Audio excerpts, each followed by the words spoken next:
नमस्कार, मैं हूं दिव्या गौरव त्रिपाठी और आप देख रहे हैं educationbeats.com।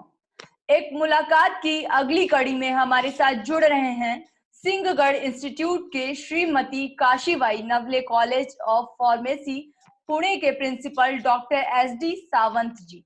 तो सावंत जी, बहुत बहुत स्वागत है आपका एजुकेशन बीट्स के मंच पर। Thank you. मैं अपने दर्शकों को बताना चाहूंगी कि आप हिंदी में इतने ज्यादा कंफर्टेबल नहीं हैं, फिर भी आज आप हमारे दर्शकों के लिए हिंदी में बात करेंगे, तो ये हमारे लिए बड़े गर्व की बात है। इसके लिए मैं बहुत बहुत धन्यवाद करती हूँ आपका सर। तो कोई बात सावंत नहीं। जी, सबसे पहला प्रश्न हमारा आपसे ये है कि देश का शिक्षा को समर्पित इकलौता मंच educationbeats.com, जिसके साथ आज आप जुड़े हैं, आपको कैसा लग रहा है? मुझे बहुत अच्छा लग रहा है कि आपके ये माध्यम से अगर मैं स्टूडेंट्स के बीच में रहूं, मेरे कुछ विचार रखूं उनके सामने, तो मुझे लगता है कि एक टीचर जो नॉर्मली अपने कॉलेज में अपने बच्चों को पढ़ाता है, अगर मेरे विचार आपके माध्यम से सभी जगह पे पहुंचे, स्टूडेंट्स को अगर वो लाइक करे, उनको अच्छा लगे, उनका करियर अगर अच्छा हो जाए, तो मुझे लगता है कि वो मुझे एक टीचर को जो जो चाहता है हमेशा, जी वो समाधान बोलते हैं हम लोग, सेल्फ सेटिस्फैक्शन कहते जी हैं, जी तो वो मिल जाएगा, ऐसा मुझे जरूर लगता है। जी बिल्कुल। सर, आपके पास शिक्षण का लंबा अनुभव है, क्या आपको पहले और आज के स्टूडेंट्स में कोई खास बदलाव नजर आता है? हाँ, थोड़ा जरूर बदलाव नजर आता है। जब हम लोगों ने हमारी ग्रेजुएशन की, पोस्ट ग्रेजुएशन की, उसको ऑलमोस्ट 25-30 इयर्स हो गए, जी तो तभी इंटरनेट इतना नहीं था, मतलब था ही नहीं तभी व्हेन वी ग्रेजुएटेड।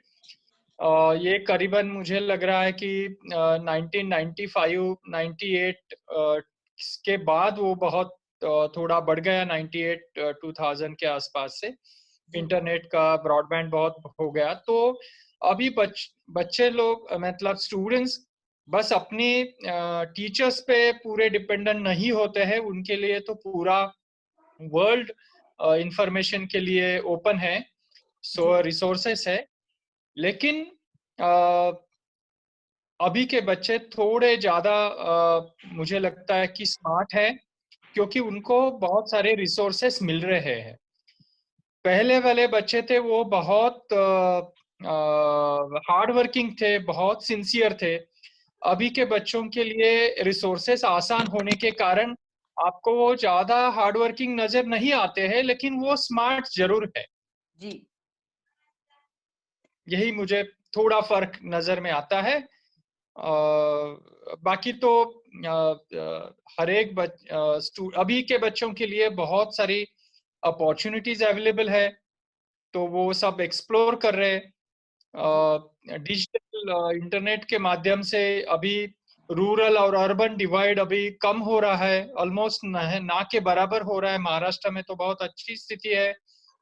तो ये जो डिजिटल डिवाइड है वो कम है, तो सब एक प्लेटफॉर्म पे जुड़ रहे हैं और सबको एक अच्छी अपॉर्चुनिटी एजुकेशन के लिए मिल रही है। ये बहुत अच्छी चीज है, बहुत अच्छी बात है। सर, बदलते वक्त के साथ जैसे जैसे लोगों का रहन सहन बदल रहा है, वैसे वैसे कई तरह की बीमारियां भी आ रही हैं। ऐसे में फार्मास्यूटिकल्स के क्षेत्र में भी मौके बढ़ते जा रहे हैं। जरा बताइए कि फार्मास्यूटिकल्स के क्षेत्र में करियर के क्या क्या ऑप्शन है, हमारे दर्शकों को जरा बताइए। देखिए, फार्मेसी एक ऐसा फील्ड है जो एक बहुत बड़ी हेल्थ केयर इंडस्ट्री का एक बहुत बड़ा हिस्सा है। जी मैंने कल या परसों ही एक टाइम्स ऑफ इंडिया में एक आर्टिकल पढ़ा। जी उसमें अगर हम लोग इंडिया का सेक्टर देखते हैं, जी तो IT, banking and investment, insurance एक एक सेक्टर है, वो सबसे बड़ा है। उसके बाद का जो है फार्मा थर्ड नंबर पे सेक्टर आता है, हार्डवेयर सॉफ्टवेयर ये जो सेक्टर आता है वो थर्ड पे आता है। सेकंड जो आता है वो हार्डवेयर का होता है, कंप्यूटर इसमें।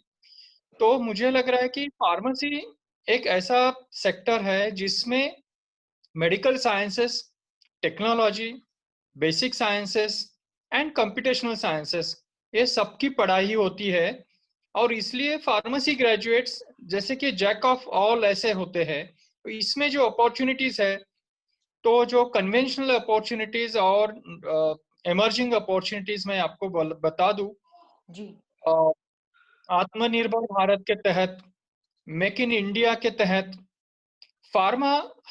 Pharmaceuticals is coming a hub, manufacturing hub for the world. जी अगर आज की हम लोग बात करें तो इंडिया में मतलब जितने भी मेडिसिन वर्ल्ड पे मैन्युफैक्चर होते हैं जी उसमें इंडिया का कंट्रीब्यूशन थर्ड नंबर पे आता है। और हमारी मेडिसिन की वैल्यू जो है उसमें 12th पे है। इसका मतलब ये है कि हमारे मेडिसिन बहुत कॉस्ट इफेक्टिव है। और India exports medicine to more than 160 countries. तो यूएस के बाद यूएस एफडीए जो वर्ल्ड का सबसे स्ट्रिंजेंट रेगुलेटरी बॉडी कहते हैं, तो उनके मैन्युफैक्चरिंग अप्रूव्ड मैन्युफैक्चरिंग प्लांट्स जो है वो इंडिया में सबसे ज्यादा है। तो Indian pharmaceutical industry is already well recognised by world and we export medicine to all developed nations. सभी डेवलप्ड नेशन को हम लोग, सेमी डेवलप्ड नेशन, सबको मेडिसिन एक्सपोर्ट करते हैं। और इंडिया का ये कैपेबिलिटी बहुत प्रूवन है। और मैं कहता हूं कि अब देखो ये महाराष्ट्र की हम थोड़ी बात करें जी तो रत्नागिरी का एक कोस्टल रीजन है महाराष्ट्र का। जी वहां पे एक बड़ा पेट्रोलियम प्रोजेक्ट आने वाला था। किस सोशल लोकल एक्टिविस्ट के कारण, थोड़ा इन्वायरमेंटल एक्टिविस्ट के कारण वो मेरी ख्याल से ऑलमोस्ट कैंसिल हो गया है। लेकिन वहां पे एक बहुत बड़ा फार्मास्यूटिकल हब आ रहा है। तो मैं ये कह रहा हूँ कि मैन्युफैक्चरिंग सेक्टर में जी फार्मा ग्रेजुएट्स को बहुत बहुत अपॉर्चुनिटीज है। तो उसके साथ मैन्युफैक्चरिंग नहीं आता है तो उसका क्वालिटी एश्योरेंस आता है, उसका डिस्ट्रीब्यूशन होता है, उसका सेल्स होता है, उसका मार्केटिंग होता है, उसका एक्सपोर्ट होता है, रॉ मटेरियल का इंपोर्ट होता है। और उससे पहले एक बहुत बड़ा सेक्टर है वो रिसर्च एंड डेवलपमेंट।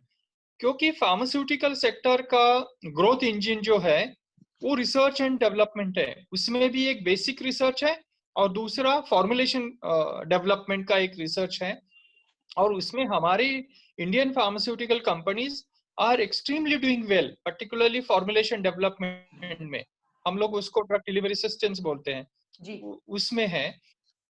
और जो और देशों में नहीं है, जो अल्टरनेटिव मेडिसिन है जैसे कि आयुर्वेदा है, जी होम्योपैथी है, सिद्ध यूनानी है, लेकिन इसमें आयुर्वेदिक प्रोडक्ट्स का बहुत बड़ा योगदान है। तो उसका रिसर्च, उसका अगर समझो कि मेडिसिनल प्लांट्स है तो उसका वो मेडिसिनल प्लांट्स का कल्टीवेशन है, कलेक्शन है, हार्वेस्टिंग है, उसके एक्सपोर्ट्स बहुत होते हैं उनके एक्सट्रैक्ट्स के। हमारे इंडिया के बहुत सारे हर्बल एक्सट्रैक्ट है, मेडिसिनल प्लांट्स के एक्सट्रैक्ट है, वो यूरोप, यूएस सभी जो देशों में एक्सपोर्ट होते हैं। तो मैं ये कहूंगा कि एक बहुत बड़ा सेक्टर है जिसमें वाइड अपॉर्चुनिटीज है, फिर रेगुलेटरी एस्पेक्ट्स हैं। और फार्मा इंडस्ट्री ऐसा है कि एक वर्ल्ड पे एक स्टैंडर्ड्स होते हैं। जी जैसे कि कुछ डब्ल्यूएचओ ने स्टैंडर्ड्स दिए हैं, यूएसएफडीए ने कुछ स्टैंडर्ड्स रखे हैं, ब्रिटेन के एमएचआरए जो रेगुलेटरी बॉडी है उनके स्टैंडर्ड्स हैं। तो एक फार्मेसी ग्रेजुएट अपने देश में ही नहीं रह सकता, वो वर्ल्ड के किसी इम्पोर्टेंट जो बात है वो ड्रग की सेफ्टी होती है। कोई भी मेडिसिन इफेक्टिव होने से पहले उसको बहुत सेफ होना जरूरी है। इसलिए तो आपने देखा होगा वैक्सीन के जो ट्रायल्स हो रहे हैं जी उसमें अगर एक भी किसी वॉलंटियर को अगर कोई साइड इफेक्ट्स रिएक्शंस आते हैं तो पूरे वर्ल्ड में वो वैक्सीन की ट्रायल रुकवाते हैं, फिर वो इन्वेस्टिगेट। और इसलिए ड्रग सेफ्टी के लॉज जो यूएस में, यूरोप में और बहुत सारे हमारे भी कंट्री में, और इसलिए एक नया बहुत बड़ा सेक्टर ऑलमोस्ट 7-8 सालों से बहुत बड़ा बन रहा है और उसको कहते हैं फार्माको विजिलेंस। जी और क्लिनिकल ट्रायल हमारे देश में हो रहे हैं। उसके लिए हमारा कंट्री, हमारे यहाँ पे इतने इतनी स्पेसीज है, मतलब इतनी वेरिएशन है ह्यूमन में, उतना वेरिएशन आपको कहीं पे नहीं मिलेगा। आप साउथ में जाओ, अब या नॉर्थ में जाइए, जम्मू कश्मीर, या नॉर्थ ईस्ट में जाइए, गुजरात में जाइए, आप देखो कितना वेरिएशन हम लोगों में है। और वो वेरिएशन बहुत जरूरी होता है एक ड्रग मेडिसिन की सेफ्टी और मेडिसिन की इफिकेसी डिटरमाइन करने में। तो एक क्लिनिकल ट्रायल्स में और ड्रग सेफ्टी के फार्माकोविजिलेंस में अब बहुत सारी नई नई अपॉर्चुनिटीज आ रहे हैं। जैसे कि बड़ी बड़ी बड़ी कंपनियां जैसी होती है, कॉग्निजेंट है, टीसीएस है, और सारे साइफार्मा जैसी कंपनी है। ये बहुत बड़ी कंपनियां हैं, बेसिकली वो आईटी सेक्टर में है, लेकिन अभी उनको फार्मेसी ग्रेजुएट चाहिए ये सेक्टर के लिए, और उनके लिए फार्मेसी ये सबसे अच्छी ब्रांच है, और वो उनको मैन पावर सप्लाई करने के लिए। तो मुझे लगता है कि गर्ल्स के लिए अभी ये ऑफिस जॉब होते हैं, जी और 10 to 5 जैसे और 10 to 6 ऐसे जॉब्स होते हैं। तो for women also these jobs are very, I mean suits to their lifestyle. And अभी हम देख रहे हैं कि फार्मेसी में 55 to 60% girls are coming to the course. When we graduated तो तभी हमारे 30 की बैच में हार्डली 3-4 गर्ल्स होती थी, मतलब 10% लड़कियां होती थी। अभी तो 55-60% लड़कियां ये कोर्स कर रही है। तो मुझे लग रहा है कि gender wise also it is equally very good opportunity and as a career to make. Sir, आपको क्या लगता है कि जो समाज में आज लगातार नई नई बीमारियां आ रही हैं, उनके पीछे की वजह क्या है? हम्म। क्या वजह है कि नई अब नई देखो, बीमारियां उत्पन्न हो रही हैं? हाँ, अगर हम लोग अभी ये कोविड-19 की बात करें जी तो एक वायरस है जिसको हम लोग सार्स कोवी 2 बोलते हैं। ऐसे सार्स कोवी और इसके पहले आ चुके हैं। मैं आपको बता दूं जी क्योंकि देखो, हम लोग जैसे अपने लाइफ में एडजस्ट करते हैं। अगर कोई हमको थ्रेट होता है तो हम लोग अपना खुद का संरक्षण करते हैं, सिक्योर करते हैं खुद को। जी वैसे ये वायरसेस, बैक्टीरिया जो होते हैं, वो भी अपने हिसाब से, इन्वायरमेंटल कंडीशन के हिसाब से खुद में म्यूटेशन करते हैं, चेंजेस लाते हैं। और वायरसेस नॉर्मली ऐसे मतलब उनके अगर हमारे शरीर में आ जाए तो अगर हमारी इम्यूनिटी अगर इनफ नहीं है तो वायरल इन्फेक्शंस होते हैं। लेकिन बहुत सारे ऐसे होते हैं कि उसके लिए हमारे पास इम्यूनिटी है। मैं आपको एक बता दूं कि वायरल इन्फेक्शन जैसे कि कॉमन कोल्ड है, तो कॉमन कोल्ड जिस वायरस से होते हैं, ऐसे 2050 वायरस नोन है, हमको मालूम है कि इससे कॉमन कोल्ड होता है, लेकिन सबको नहीं होता है। समझिए, समझ रहे हैं ना? जी जी जी बिल्कुल। तो ये हो गया एक इन्फेक्शियस डिसीजेस की बात मैं कर रहा हूँ। जी और ये इसको तो इसके पहले ही हम लोग मेडिकल फील्ड में, फार्मा फील्ड में जो लोग हैं, ये तो और 20 साल से हम लोग कह रहे थे कि अगर कोई इन्फेक्शियस डिसीजेस आते हैं तो वायरल ही होंगे। अगर ये कोविड-19 जाता है तो हो सकता है 10, 15, 20 साल के बाद और कोई ऐसी महामारी भी आ सकती है, ऐसा हो सकता है। लेकिन लाइफस्टाइल जो डिसीजेस है, जैसे कि ओबेसिटी है, डायबिटीज है, साइको वेजिटेटिव डिसऑर्डर्स है, जी। साइकोट्रोपिक डिसीजेस है बहुत सारे, या कैंसर है, ये मैनमेड डिसीजेस है। मतलब हमारी लाइफस्टाइल से आने वाले हैं। समझो कि देखो अभी कैंसर के बहुत सारे मरीज इंडिया में आ रहे हैं, जी। डायबिटीज के बहुत हैं, तो इसके लिए हम लोग खाते हैं। तो हमारे खाने में क्या आता है? समझो कि हम लोग अगर कोई हमारा जो सीरियल्स है, अगर उसमें बहुत सारे चेंजेस बेटर प्रोडक्शन के लिए करते हैं हमारे एग्रीकल्चरल साइंटिस्ट, जी सर। ज्वार है, गेहूं है, तो आपको पता नहीं, मतलब हम लोग अभी नहीं समझ सकते कि अगर ये गेहूं से की वजह से हमारे यहाँ पे डायबिटीज बढ़ रहा है या और क्या रीजन है। उसके लिए बहुत सिस्टमेटिक रिसर्च करना जरूरी होता है। तो लाइफस्टाइल की वजह से ये सब हो रहा है, और लाइफस्टाइल डिसीजेस जो है वो मैनमेड डिसीजेस है। अगर वो हम लोग थोड़ा अपनी जीवन शैली में कुछ ठीक से बदलाव बदलाव लाए, करें। तो मुझे लगता है कि हम लोग उसको थोड़ा कंट्रोल कर सकते हैं। सर, जैसा कि आपने बताया, मैं जानना चाहूंगी आपसे कि आज दुनिया में कोरोना वायरस का कहर फैला हुआ है। क्या इसे लेकर आपकी कोई खास रिसर्च है?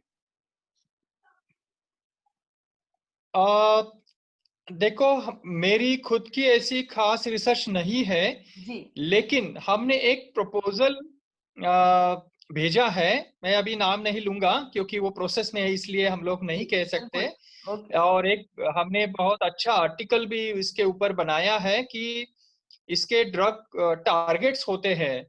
मतलब देखो, देखिए, अगर मेडिसिन कहीं पे एक्ट होता है तो हमारे शरीर में ड्रग टारगेट्स होते हैं, जी।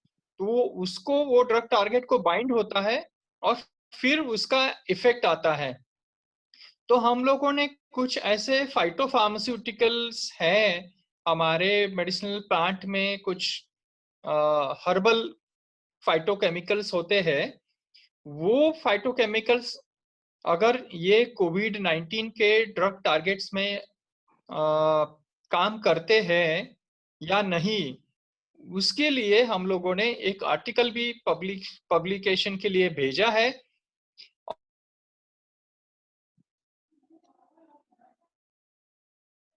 और एक प्रपोजल भी रिसर्च के ऊपर काम की से इम्पोर्टेंट है।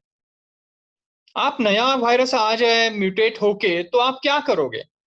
फिर उसके लिए दवा बनाने के बजाय, वो तो है, वो तो बनाना ही पड़ेगा, लेकिन इनहरेंट हमारी इम्यूनिटी बढ़े, इसके लिए अगर हम लोग कुछ कर सकते हैं तो वो बहुत अच्छा होगा। तो उसी डायरेक्शन में हमारा काम चल रहा है। सर, इस वक्त कोरोना का कहर फैला हुआ है, लेकिन हम्म। आप जैसा कि बताया कि अभी आपकी कोई खास रिसर्च इस पर नहीं है, फिर भी आप इस पर जारी हैं, प्रयास है आपका कि आप कुछ न कुछ बेहतर करें। तो हमारे दर्शकों को कुछ ऐसे टिप्स बताइए। हालांकि सभी को पता है कोरोना से किस प्रकार बचाव किया जा सकता है, फिर भी मैं चाहूंगी कि आप हमारे दर्शकों को बताएं कि किस प्रकार आपने कुछ खास ऐसे टिप्स कि किस तरीके से इस वायरस के प्रकोप से बचा जा सकता देखिए, ये तो अभी अमिताभ जी से लेके है। सब पूरे देश में हमारी गवर्नमेंट जो 3 मेजर इम्पोर्टेंट बातें कह रहे हैं, जी। वही मैं दोहराऊंगा कि आप मास्क जरूर पहनिए। दूसरी चीज कि आप डिस्टेंस रखिए, और आप आपके हाथ साफ रखिए। बस ये सबसे इम्पोर्टेंट अभी के लिए हमारा एक क्या बोलते हैं कि हम लोग ये फैलाव से हम उसको रोक सकते हैं। जी। और हमें मुझे पूरा विश्वास है कि दिसंबर एंड या जनवरी में हमारे कम से कम एक या दो वैक्सीन हमारे यहाँ पे जरूर आ जाएंगे।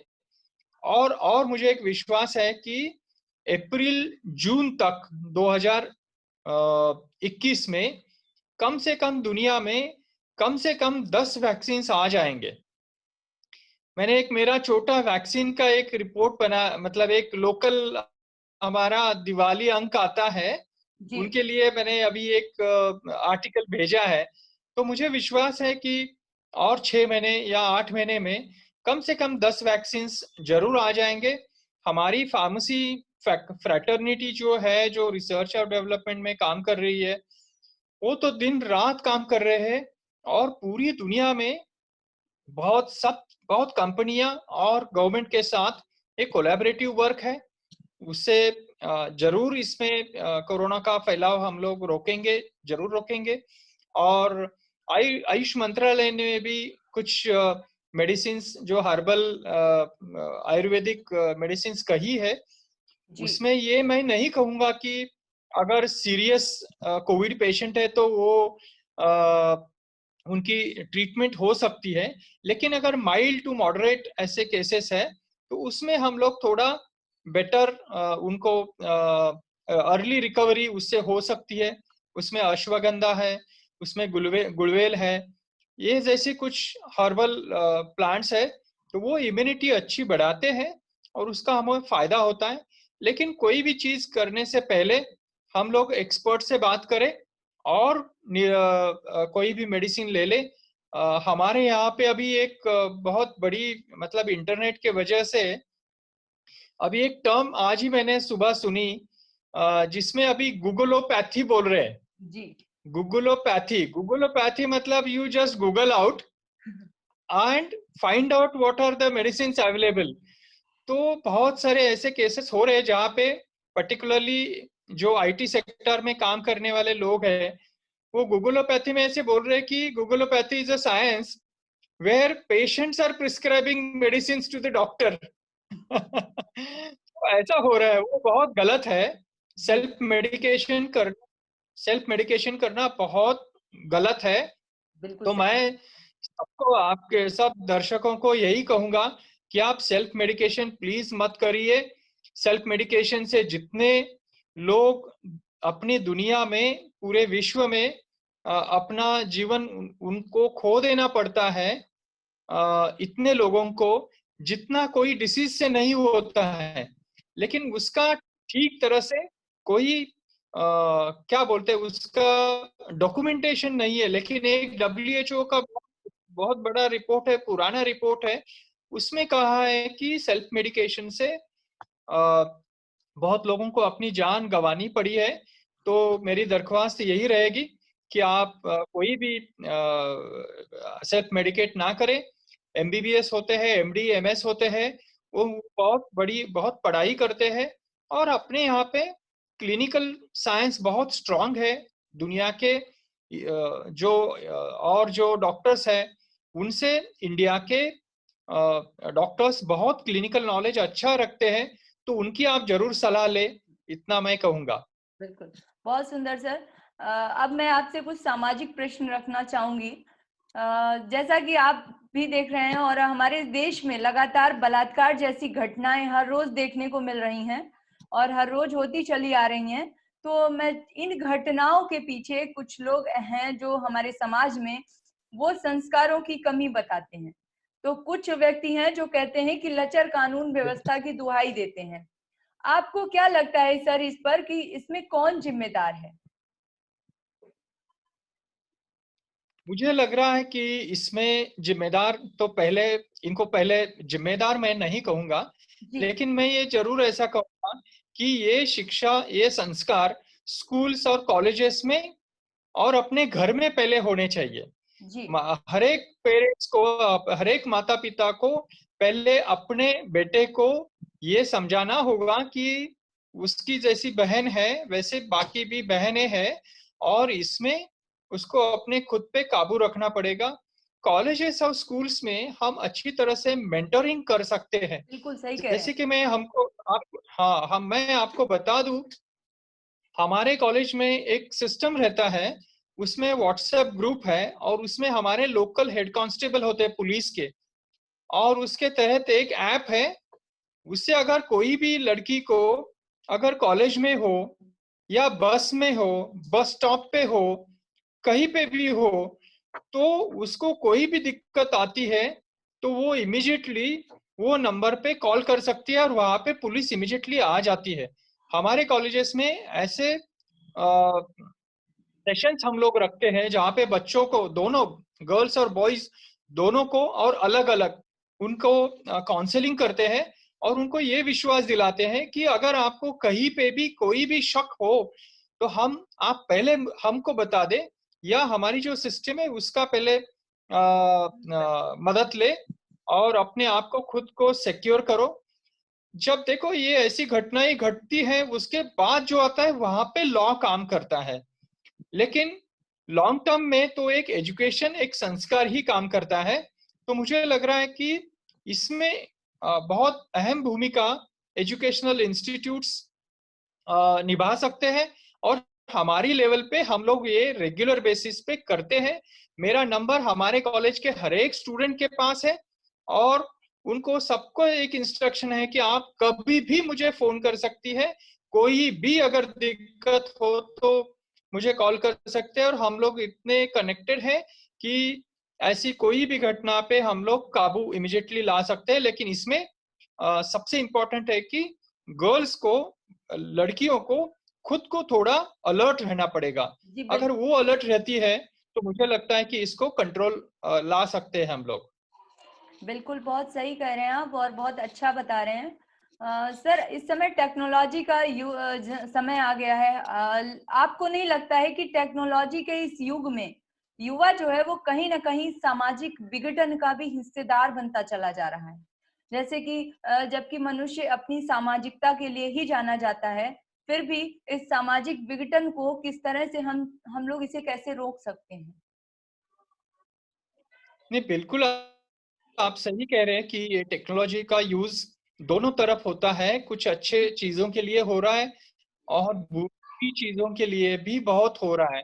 इसलिए हम लोग कहते हैं कि जैसे हम लोग प्रोफेशनल एजुकेशन दे रहे हैं, जी। वैसे हमको सोशल साइंसेस पढ़ाना जरूरी है। इसलिए मैं कहूंगा कि अभी जो यूजीसी की नई गाइडलाइंस आ गई है, जी। या नेशनल एजुकेशन पॉलिसी है, उसमें सोशल साइंसेस का बहुत बड़ा जिक्र किया है, और ट्रांसडिसिप्लिनरी जो रिसर्च उसको एम्फसाइज किया है यूजीसी ने, या नई एजुकेशन पॉलिसी में, उसमें सोशल साइंसेस को जैसे medical sciences, technology, engineering, pharmacy, ये साइंस के साथ जोड़ा गया है।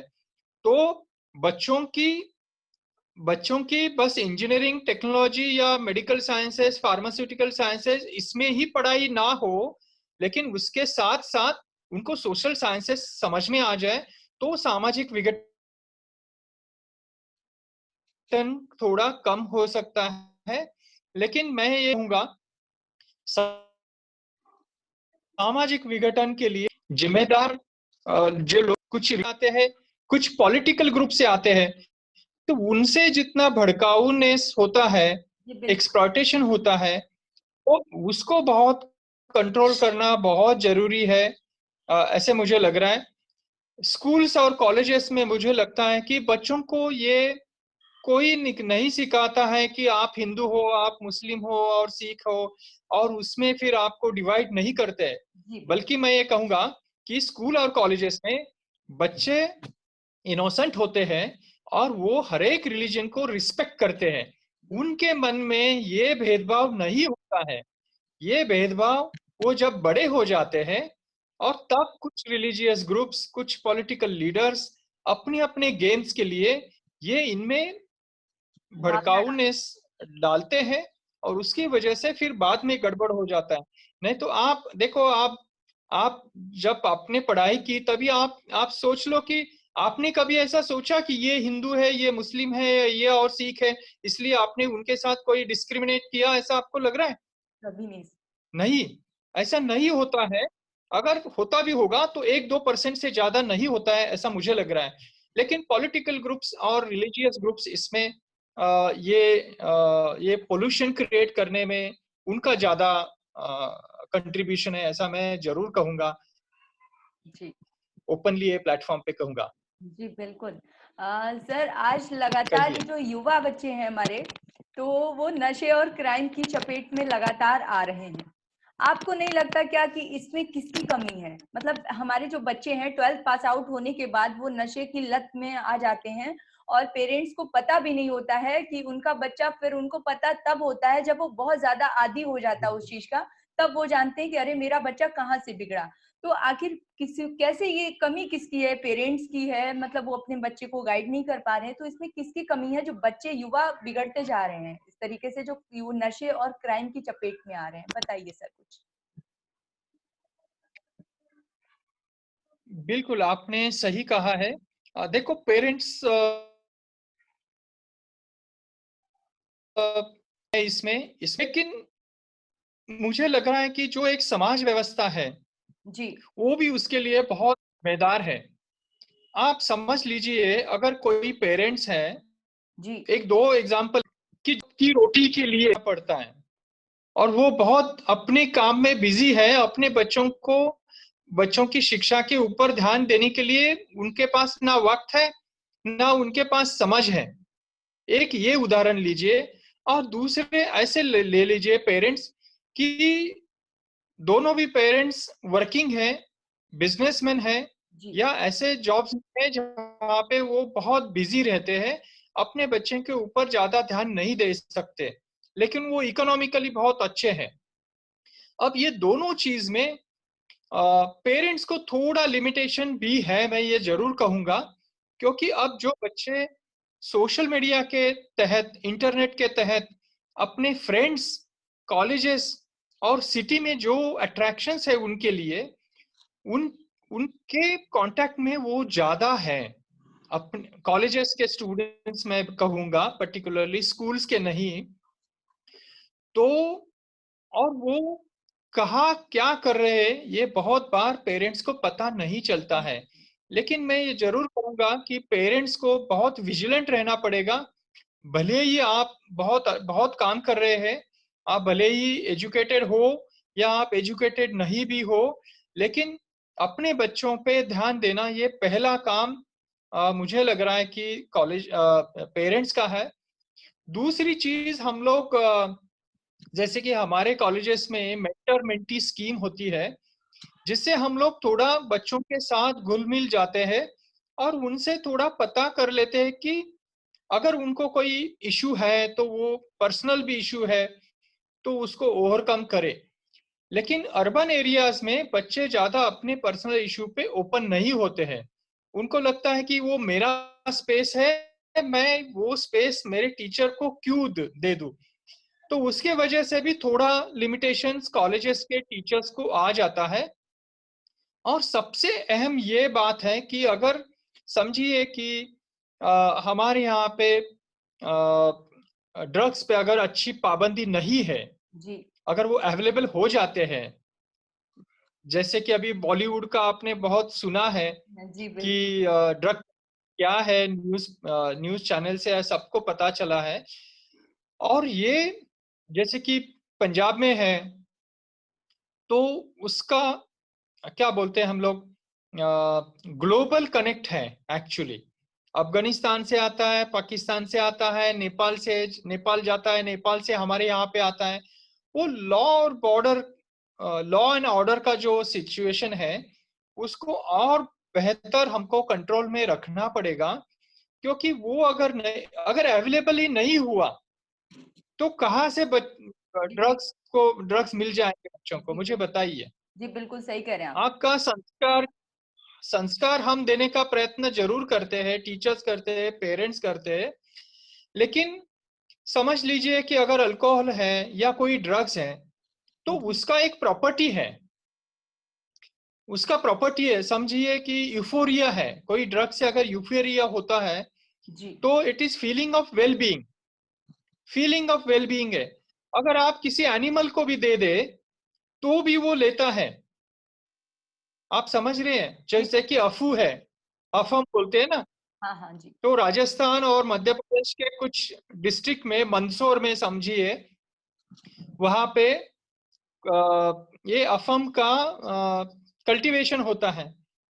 तो हमने खुद देखा है वहाँ के जो प्लॉट्स होते हैं अफू के, अफम के, तो उसको वायर्स लगाए हुए है और उसको इलेक्ट्रिक्यूशन किया होता है, लाइव इलेक्ट्रिक करंट होता है। अब ये क्यों करते हैं? क्योंकि वहां पे नील गाय आती है और वो खाती है अफम। अब समझिए ये नेचर का रूल है। अगर वो एनिमल भी एंजॉय करता है, उसको भी लगता है कि ये अगर मैं खाऊं तो फीलिंग ऑफ वेलबीइंग है, जी तो आदमी तो, ह्यूमन तो बहुत एलिवेटेड है इसमें। बिल्कुल। वो तो अगर उसको मिलेगा तो वो जरूर इसका नशा करेगा। तो मुझे लग रहा है कि थोड़ा इसके ऊपर कंट्रोल होना ज्यादा जरूरी है। जैसे कि सिंगापुर है, उनके लॉज बहुत स्ट्रिंजेंट है। बिल्कुल अगर आपको मिला भी वहां पे कोई ड्रग्स, तो उसका इन्फोर्समेंट बहुत स्ट्रिंजेंट है। बहुत सही तो बात वैसे कह रहे हैं सर आप। स्ट्रिंजेंट होना चाहिए, ये मैं कहूंगा। तो अपनी जो पीढ़ी है, नई पीढ़ी है, ये ड्रग्स को नहीं अपनाएगी। जी बिल्कुल, बहुत बड़ी बात कर रहे हैं आप, और ये ऐसा होना चाहिए, हमारे यहाँ ऐसा कानून कहिए। आना चाहिए कि बिल्कुल। सर, आपके कॉलेज से जुड़ा हुआ हमारा अंतिम प्रश्न है आपसे। आप अपने किसी ऐसे खास प्लान के बारे में हमें बताएं कि जिस पर आपने काशीबाई नवले कॉलेज को बेहतर बनाने के लिए काम शुरू हम्म। किया है, जिससे और के जो बाकी कॉलेज हैं उन्हें सीख मिले। तो ऐसा कौन सा प्लान है सर, बताएं हमें। देखो, हम दो चीज पे बहुत ज्यादा एम्फसाइज करते हैं। जी एक है हमारी फैकल्टी को स्ट्रेंथन करना। तो उसके लिए हम लोग बहुत सारे रिसर्च प्रोजेक्ट्स ला रहे, कंसल्टेंसी प्रोजेक्ट्स कर रहे हैं। जी और हमारी फैकल्टी को इंडस्ट्री के रिक्वायरमेंट के हिसाब से हम लोग कॉम्पिटेंट बना रहे हैं कंटिन्यूअसली। और हमको बहुत सारे रिसर्च प्रोजेक्ट मिले भी हैं और उनके ऊपर हम लोग काम करते हैं। दूसरी जो एक चीज है, वो प्लेसमेंट के ऊपर हम लोग काम करते हैं, ट्रेनिंग और प्लेसमेंट के। जी तो फर्स्ट ईयर से के एक बच्चे को हम लोग उसको ग्रूम करते हैं, और फिर फाइनल ईयर में जब वो आता है, तभी उसको एक अच्छी प्लेसमेंट मिलती है। तो ये दो चीज पे हम लोग सबसे ज्यादा इम्पोर्टेंस देते हैं। और ये दो चीज करने के लिए हमको जो लगता है वो सब सब सब कुछ हम लोग कर रहे हैं। जैसे कि को करिकुलर एक्टिविटीज है, एक्स्ट्रा करिकुलर एक्टिविटीज है, पर्सनालिटी डेवलपमेंट है, कम्युनिकेशन स्किल्स है, new opportunities in emerging opportunities for career. इसके ऊपर हम लोग बहुत सारे सेमिनार्स करते हैं, वर्कशॉप्स करते हैं, और जितना लेटेस्ट अपडेटेड नॉलेज उनको मिलना चाहिए उसका प्रयास करते हैं। और एक इथिक्स, एक अच्छा इंसान बनने के लिए, एक अच्छा प्रोफेशनल बनने के लिए जो भी इथिकल चीजें हमको करनी होती है, वो सब कुछ हम लोग करते हैं। क्योंकि हमारा जो मिशन जो है, उसमें एक सबसे बड़ी चीज है। उसमें हम लोग कहते हैं कि अ, सब हम लोग करेंगे while upholding the safety and well-being of the community above all other considerations। हम लोग एक अच्छा क्वालिटी फार्मेसी एजुकेशन दे दे, हम जी लोग स्टूडेंट्स को एम्पावर करें नॉलेज, स्किल्स और टाइमलेस वैल्यूज के। लेकिन ये सब करते हैं, वो उसके पहले हम लोग we need to uphold the safety and wellbeing of the society, community, जिनके लिए हम लोग एक अच्छा इंसान, एक अच्छा फार्मासिस्ट, एक फार्मा प्रोफेशनल बनना चाहते हैं। तो अगर उनके लिए अगर कुछ नहीं हुआ, तो फिर मतलब कोई मतलब ही नहीं है। एक अच्छा इंसान बनना, ये बहुत सबसे एजुकेशन की बहुत सबसे बड़ा काम है। और वो किसी भी एजुकेशनल इंस्टीट्यूट को कभी भी, कितना भी टेक्नोलॉजी एजुकेशन आप दे दो, लेकिन एक अच्छा इंसान बनने की सीख उसको अपने कॉलेज में मिलनी चाहिए। और हर एक इंस्टीट्यूट के टीचर्स को ये काम करना जरूरी है। तभी मुझे लग रहा है कि अपना जीवन कोई सार्थक हो जाए। अगर 30-40 साल मैं काम करूं, और मैं देखूं अगर 30-40 साल में कि मैंने क्या कमाया, तो अगर मैंने थाउजेंड्स ऑफ बच्चे जिनका करियर और उनका लाइफ, अगर उसके लिए एक अच्छी डायरेक्शन मिली, और अगर ये अच्छे प्रोफेशनल बने, इथिकली बहुत साउंड बने, तो मुझे लग रहा है कि मैंने कुछ समाज के लिए कुछ काम किया। तो ये मुझे हमेशा लगता है, और ये सबसे इम्पोर्टेंट बात है, ऐसा मुझे लग रहा है। जी। चलते चलते हाँ, मैं चाहूंगी कि आप हमारे देश के विद्यार्थियों को कोई खास एक मैसेज दे दीजिए ताकि उन्हें सीख मिले और आपसे प्रेरणा मिले वो। जी। देखिए, मैं खुद अगर टीचर भी हूँ तो भी मैं एक पोजीशन से हूँ, लेकिन मैं खुद विद्यार्थी हूँ। मैं एक खुद स्टूडेंट हूँ, आज भी हूँ, और जब तक मैं मतलब जिंदा हूँ तब तक मैं एक विद्यार्थी हूँ। तो मुझे हमेशा लगता है कि education is never ending process. तो हर एक स्टूडेंट को लाइफ टाइम के लिए स्टूडेंट रहना बहुत जरूरी है, क्योंकि नॉलेज इनॉर्मस है। अपनी पूरी लाइफ उसमें डाल दी, फिर भी पूरा नॉलेज नहीं आता है, हम सीख पाते हैं। जी बिल्कुल। तो मुझे बच्चों को यही कहना, सबको एक मैसेज यही मैं दूंगा कि आप आपका करियर अच्छा करें। अपने पेरेंट्स की जो इच्छा होती है, उनका सेटिस्फैक्शन इसमें होता है कि उनका करियर अच्छा हो, तो उनको वो सेटिस्फैक्शन अपने पेरेंट्स को दे दो। हर एक अपने टीचर्स को वो स्टूडेंट का प्राउड फील करना चाहिए।